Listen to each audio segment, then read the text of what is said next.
Break બાદ આપનું સ્વાગત છે। આગળ વાત કરીએ તો રાજ્યમાં દારૂબંધી છે, છતાં તેના અમલને લઈને આંદોલન ચલાવનાર અલ્પેશ ઠાકોરે હવે વધુ એક આંદોલનની જાહેરાત કરી છે। અલ્પેશ ઠાકોરે આગામી મહિનામાં વાઇબ્રન્ટ સમિટ યોજાઈ રહી છે, પરંતુ તેની વાસ્તવિકતાની છતી કરતા આંકડા આપ્યા છે। તેમજ યુવાનોને નોકરી નહીં તો વાઇબ્રન્ટ સમિટ પણ નહીં તેમ કહીને યુવાનો માટે રોજગારીની તકો મળે તેના પર ભાર મૂક્યો છે। એક તરફ રાજ્ય સરકાર છેલ્લા કેટલાય દિવસથી આગામી વાઇબ્રન્ટ સમિટને લઈને તમામ પ્રકારની તૈયારીઓ કરી રહી છે, ત્યારે એસસી એસટી ઓબીસી મંચના અલ્પેશ ઠાકોરે વર્ષોથી થતા કરોડોના એમઓયુ અને રોજગારીમાં ગુજરાતના યુવાનોની ઘટતી સંખ્યાને લઈને ચિંતા વ્યક્ત કરી।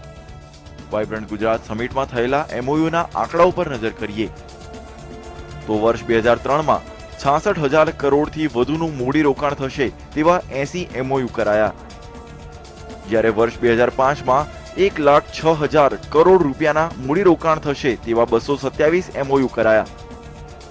વર્ષ 2007માં 4,65,000 કરોડથી વધુના 363 એમઓયુ કરવામાં આવ્યા। વર્ષ 2009માં 12,34,000 કરોડથી વધુના 3,346 એમઓયુ કરવામાં આવ્યા। વર્ષ 2011માં 20,83,000 કરોડ રૂપિયાથી વધુનું મૂડીરોકાણ થશે તેવા 8,380 એમઓયુ કરાયા, જ્યારે વર્ષ 2013માં 17,719 એમઓયુ થયા, તો અંતે વર્ષ 2015માં 25 લાખ કરોડ રૂપિયાનું મૂડીરોકાણ થશે તેવા 21,000 એમઓયુ કરાયા। આમ વર્ષ 2003 થી 2015 સુધી 51,000થી વધુ એમઓયુ થયા હોવાનું અલ્પેશ ઠાકોરે કહીને સરકાર પર નિશાન તાક્યું। 2003 થી 2015 સુધીના વાઇબ્રન્ટમાં 60 લાખ કરોડનું મૂડીરોકાણ ગુજરાતમાં આવ્યું એવું ગુજરાત સરકાર કહે છે, તો સરકારને સવાલ છે સીધો કે 60 લાખ કરોડનું મૂડીરોકાણ 51,000 કંપનીઓ ગુજરાતમાં આવી તો નોકરી પણ એટલી જ આવી હશે। જો ગુજરાતમાં 60 લાખ કરોડનું રોકાણ આવ્યું હોય, 51,000 કંપનીઓ આવી હોય તો ગુજરાતનો કોઈ પણ યુવાન બેરોજગાર આજે ના ફરતો હોય। સરકાર કરોડોના એમઓયુ તો કરે છે, પરંતુ રાજ્યમાં હજુ 15 લાખ શિક્ષિત બેરોજગાર યુવાનો સહિત કુલ 60 લાખ યુવાનો બેરોજગાર છે। યુવાનોને રોજગાર મળે તેના પર પણ અલ્પેશ ઠાકોરે ભાર મૂક્યો।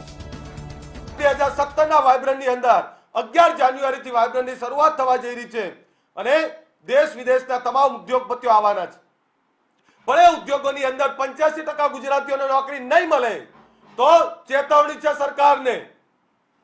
આ સરકારનું વાઇબ્રન્ટ આ વખતે અમે ગુજરાતી યુવાનો નહીં થવા દઈએ।